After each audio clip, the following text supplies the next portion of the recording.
పత్తికొండ సభ చూస్తున్నా సైకో జగన్మోహన్ రెడ్డికి రాత్రి నిద్ర రాదు. టీవీలు పగలుతాయా లేకపోతే ఇంట్లో ఏం జరుగుతుందో తాడేపల్లి ప్యాలెస్ లో చూస్తే తెలుస్తుంది. ఈ రోజు ఇక్కడికి వచ్చిన మిమ్మల్ని చూస్తామంటే నాకు అనిపిస్తుంది తెలుగుదేశం జనసేన గెలుపు ఎవ్వరు ఆపలేరు. గెలుపు మనదే. అవునా కాదా అని లాస్ట్ లో అడుగుతున్నా.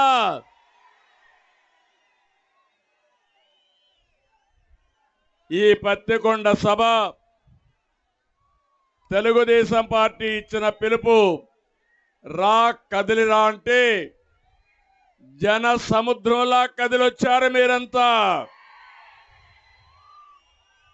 ఇంకో పక్క ఏదో మీటింగ్కి వచ్చినట్టు కనపడలేదు మీరు. రావణాసుడు దహనం తర్వాత పెద్ద ఊరేగింపుకో ఫంక్షన్కు వచ్చినట్టు పెద్ద ఎత్తున వచ్చారు మీరంతా.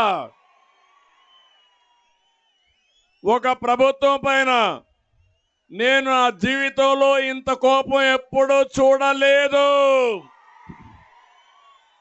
ఏం తమ్ముళ్ళు కోపంగా ఉన్నారా లేదా? ఏమమ్మా మీకు కోపం ఉందా లేదా? ఒక్క ఛాన్స్ అని నిండా మునిగిన మీలో ఒక బాధ, ఒక ఆవేదన, ఒక ఆక్రందన, ఒక ఆవేశం కనపడస్తా ఉంది. ఈ దెబ్బతో వైఎస్ఆర్ కాంగ్రెస్ పార్టీ ఫినిష్. నేను చూస్తున్నాను రోజు రోజుకి నేను ఇచ్చిన పిలుపు అందుకుంటున్నారు. ఈరోజు మంచి మధ్యాహ్నం నెల్లూరులో మీటింగ్ పెడితే విపరీతంగా వచ్చారు.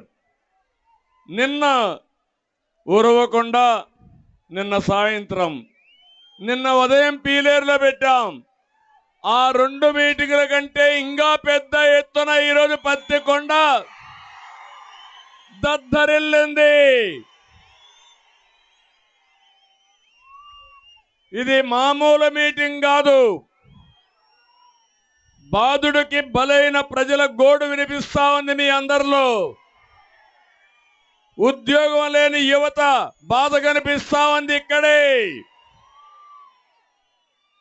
సాగునీరు లేని రైతు బెద కనిపిస్తా ఉంది.